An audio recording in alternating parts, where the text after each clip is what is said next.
it just kind of went sideways. Didn't go the way you wanted it to go. It didn't go the way you thought it was going to go. I'm sure that all of us at one time or another have had things that just went wrong.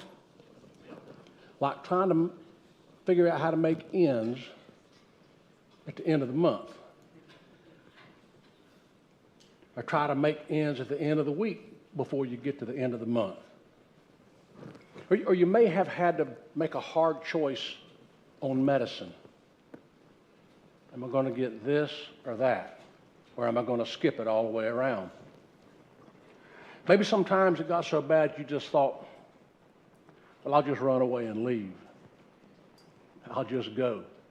And of course, you never leave the stuff that you left behind. It tends to follow you. Amen? So no matter how hard or fast you run, it's there. But you really don't know where to go or what to do when you get there. So you think, man, I'm running out of gas. So you think about it and you struggle with it. That means you may be at a dry place in your life, a famine place. Now there's plenty of stories in the Bible about a lot of this. And there's stories in the Bible about almost every single thing that we face, and this is no exception.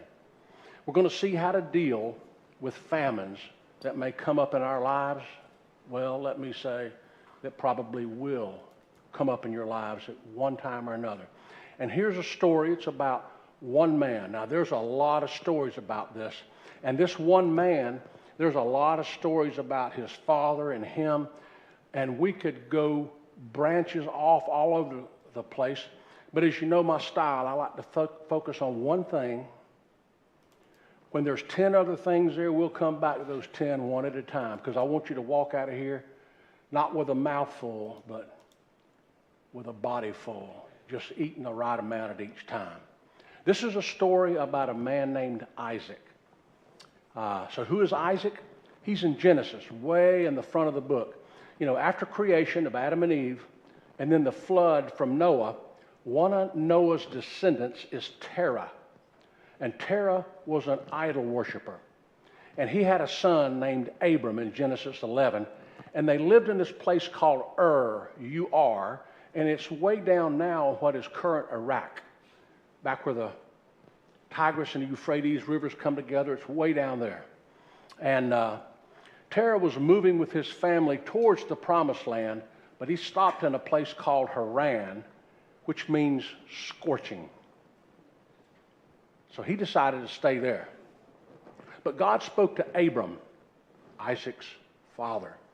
He spoke to Abram and said, leave your family, leave your country, leave your people, and go to the place I'm going to tell you to. And the place that he was told to was the promised land. And so he headed to Canaan. And he left his family, left his house, and he and his wife Sarah did as God said, and they went to Canaan, the promised land. A land that God promised to Abram, and by the way, he's promised to us. But as always can happen, things can go bad, even in the promised land. Even when you're going where God told you to go, stuff can creep in and get you. Bam, just like that, before you know it. In Genesis 12, it talks about it. Abram and Sarai, who are later Abraham and Sarah. It says in Genesis 12, just 3 verses.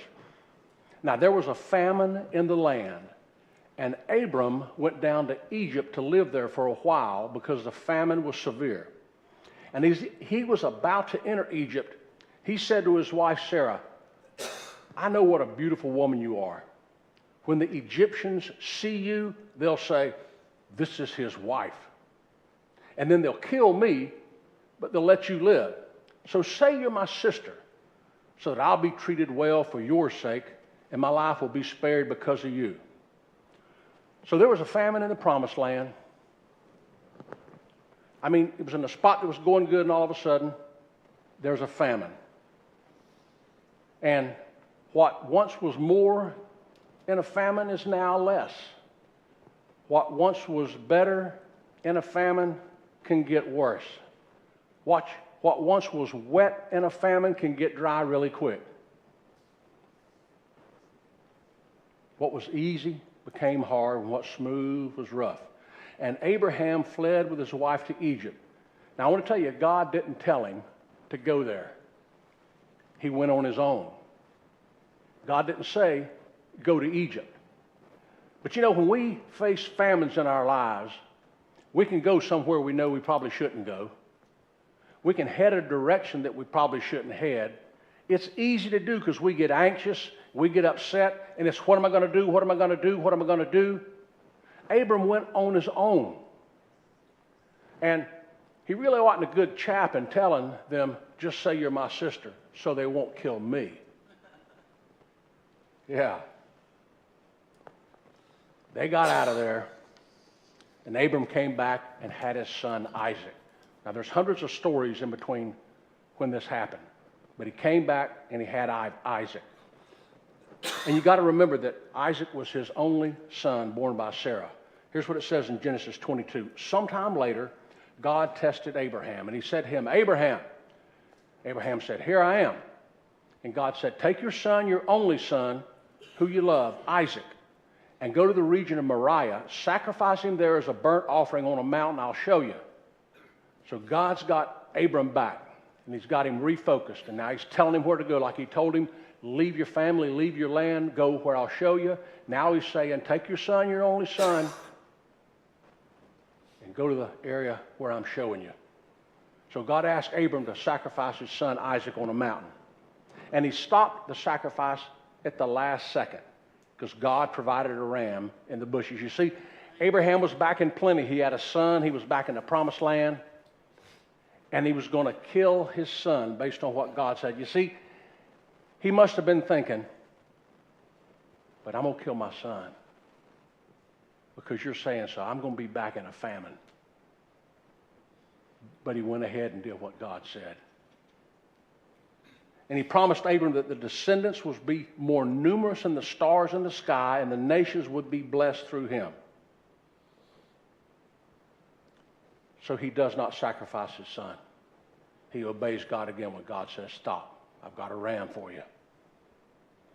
So Isaac himself, which is where we're going quickly, he has been brought through some stuff. He was born to a 100-year-old man and a 90-year-old mother. He's certainly been told by his father all of his father's life stories. Yeah, I was in Ur with my daddy. We went to Haran and we came to the promised land, and there was a famine. We went down to Egypt. You know, I really shouldn't have done it, but I said that your mother was going to be my sister because they were going to kill me. And we went down to Egypt, and we got away from Egypt, and we came back to the promised land, and God told me to sacrifice you, and you went up the mountain with me, and it took 3 days, and all the other things that a father would share with his son.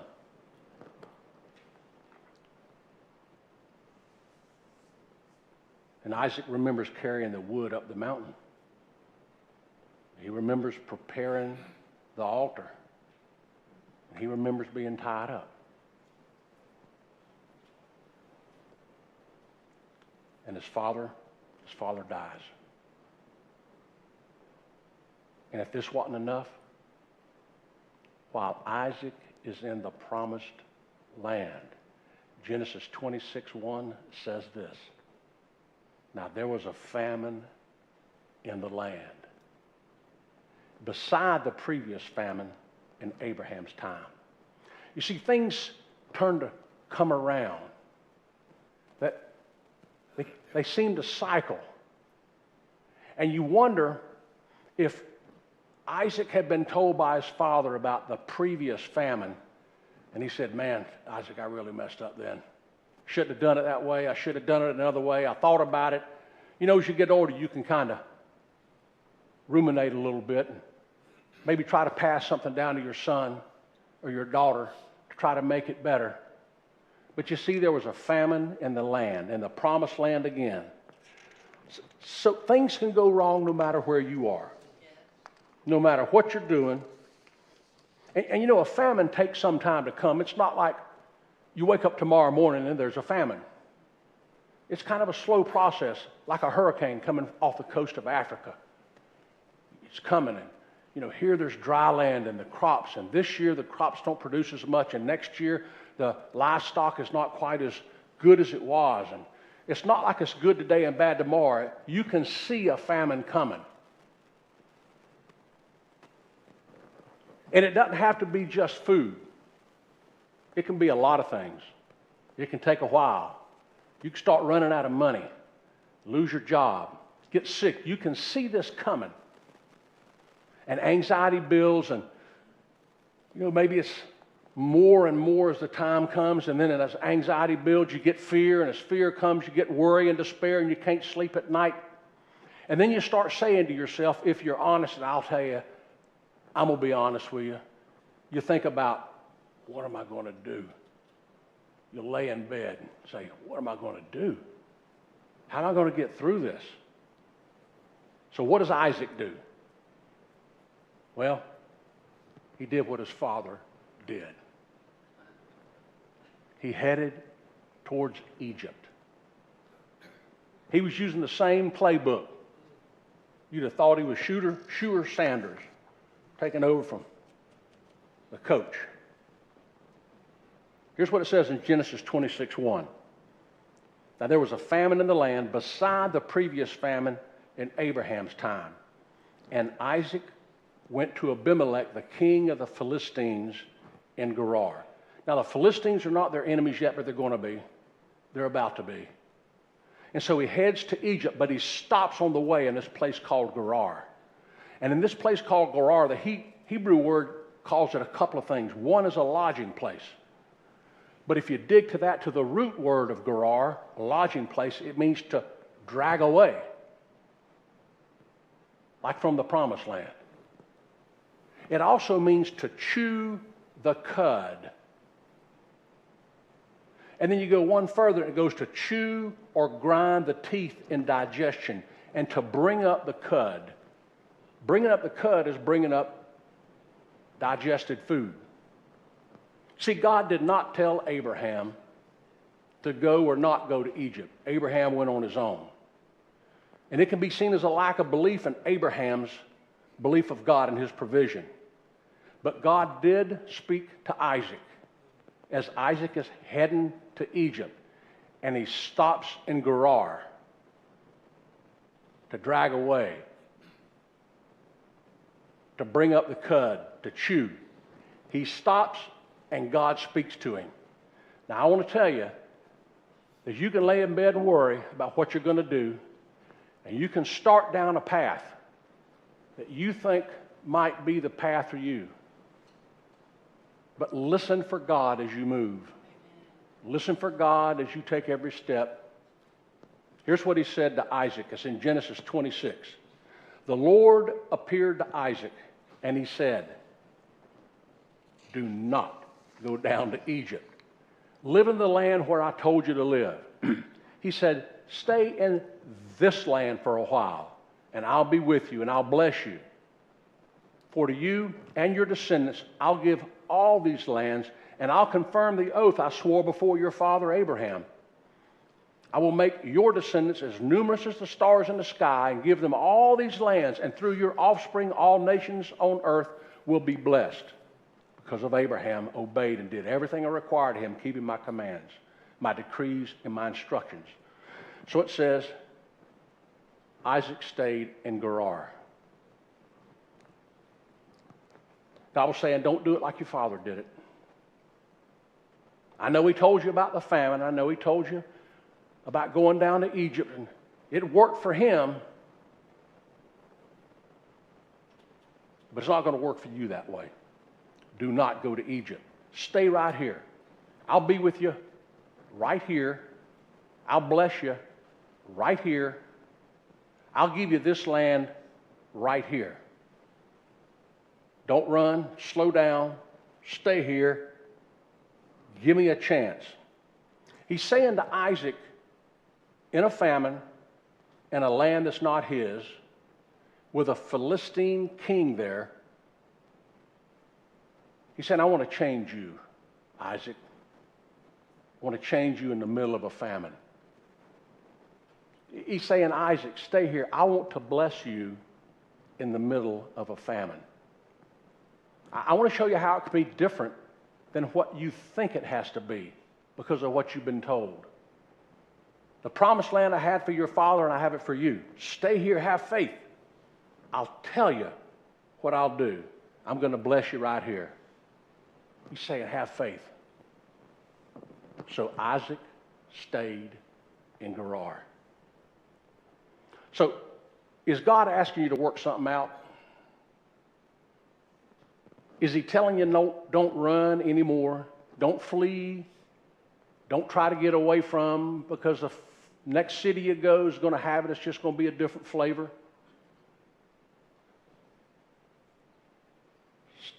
Listen to what I say. Stop when I tell you to stop. Don't forget that one of the meanings for Gerar is to chew up the cud. See, animals like cows, they have more than one stomach. And they'll eat and swallow the food, and it's digested. And then they'll bring the food up out of another stomach, or they call it the cud, to be properly digested. You see, the food's already in them. The food is already there. They already have, these cows, when they chew up the cud and they bring up the cud, they've already got what they need in them. They just need to bring it up. Like faith. They just got to bring it up. Like hope. They just got to bring it up. Like the Holy Spirit. It's in us. Bring up the cud. See, you can't see the food in the stomach of the cow, but it's there. The cow knows it's there. The cow knows it can bring it up. But we don't see it. And just because we can't see it doesn't mean it's not there. Even in a famine time in your life, God can bless you. He wants to bless you. See, the bottom line of this is famine all around you. Famine all around you does not cancel the faith that's already in you. Romans 12 talks about the measure of faith that God has given you, us.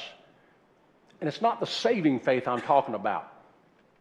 That faith is on salvation. It's a different faith. It's a faith on how to live every single day. We have a measure of that for each of us in us.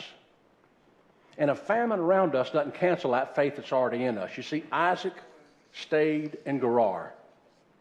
And as God's promises are, thank goodness he didn't leave, because in Genesis 26, 12 and 14, it says that Isaac planted crops in the land, and the same year he reaped 100-fold because the Lord had blessed him. The man became very rich, and his wealth continued to grow until he became very wealthy. He had so many flocks and herds and servants that the Philistines envied him. You see, he sowed seeds in a famine. It doesn't make sense sometimes. What God may be asking you to do may not make sense to you until you get a little closer to it. Until you yield a little more in it. Until you think, okay, God, I got these 2 steps done. Am I hearing you right? He's saying, yeah, you're hearing me right. I mean, we may have the volume around us in our life so loud with everything that goes on that we can't hear God.